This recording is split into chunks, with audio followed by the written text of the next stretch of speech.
In this video, I will talk about two hormones, testosterone and cortisol, okay? These are basically the two hormones that are everywhere, okay? So if you go into the fitness space, you will see people talking about testosterone and cortisol, okay? Now, usually these two hormones are seen as antagonists between each other because one is anabolic and the other one is catabolic. But I have to explain what is the difference between the two of them, okay? So stick for the whole video.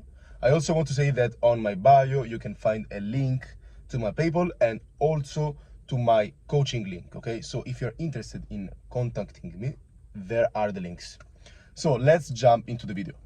First, testosterone is an anabolic hormone. So testosterone is extremely important because it actually contributes to the masculinization of the face, to the growth of body hair, and generally speaking, it is important for muscle mass, for energy, for sex drive, libido, etc. Okay?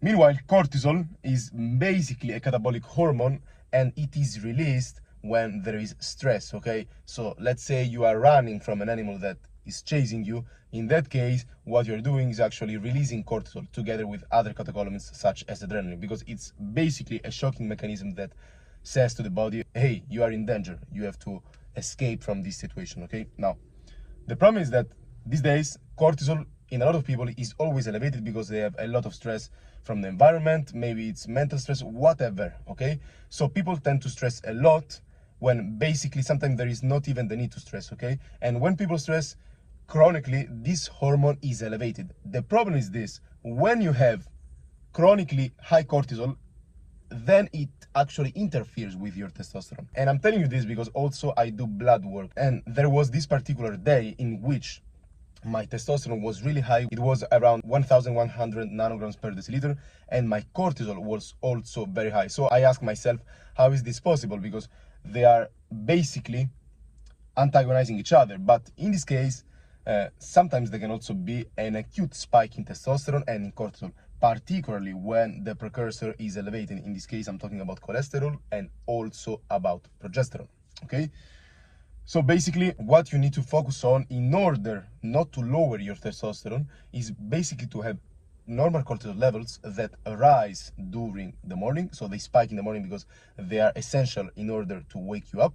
But then during the day, they should go down, okay? So you should focus on having basically lower cortisol levels at night and higher cortisol levels in the morning when you wake up, okay? And testosterone is the same because basically testosterone is high when you wake up and then it tends to go down, okay? Then you can also spike testosterone during the day by doing particular stuff like HIIT workouts or lifting heavy weights like squats, for example. But the main thing here is that you should keep your cortisol at a normal level, okay? So if you want to do this, you have to follow these advices that I'm about to give you. First, when you're feeling stress, try to analyze your thought and say, why am I feeling stressed? So analyze why you're feeling stressed, okay? If you're feeling stressed, maybe there is a reason why you're feeling stressed, but you have to think about why you're feeling stressed, okay? Think about the root cause, why, okay? Second, if your stress is not that important, guys, try not to worry too much, because when you worry, you basically enter this cycle where you worry and the stress gets worse and worse and worse and worse, okay? So there are ways to lower stress, and the first way is actually to sleep, okay? If you sleep 7 to 10 hours, more or less, some people need more, some people need less, you will see that you will feel amazing in the morning, you will have less cortisol, okay? Focus mainly on REM sleep and deep sleep, but REM sleep is very important because you produce testosterone during REM sleep, okay? So by basically sleeping a lot and well, you will see that your cortisol will go down, okay?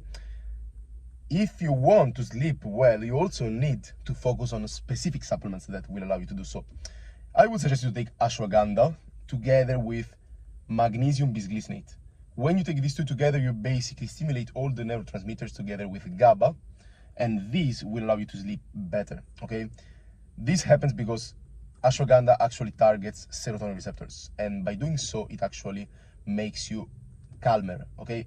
Plus, it also lowers cortisol. So ashwagandha together with magnesium bisglycinate are amazing ways to lower your cortisol and make you sleep better. So once you understand your thoughts and why you're feeling stressed, and then you sleep well, you take the supplements, basically you will see that your cortisol will eventually get down. Okay, if we are talking about testosterone, you basically have to sleep well, take the right supplements, and train and follow a good nutrition plan. Okay, so again, if you want to maximize testosterone, focus on eating an animal-based diet together with supplements such as boron, but also tonga tali, shilajit. There are a lot of supplements that you can take. Okay, focus on lifting heavy weights, focus on doing cardio like HIIT workout, and you will see that over time your testosterone will go up. So this is critical, guys. You have to focus on balancing testosterone and cortisol so that you will feel better, you will have more libido, less stress, and you will also be in an anabolic state, because if cortisol is always elevated, as a consequence you will over time be in a catabolic state.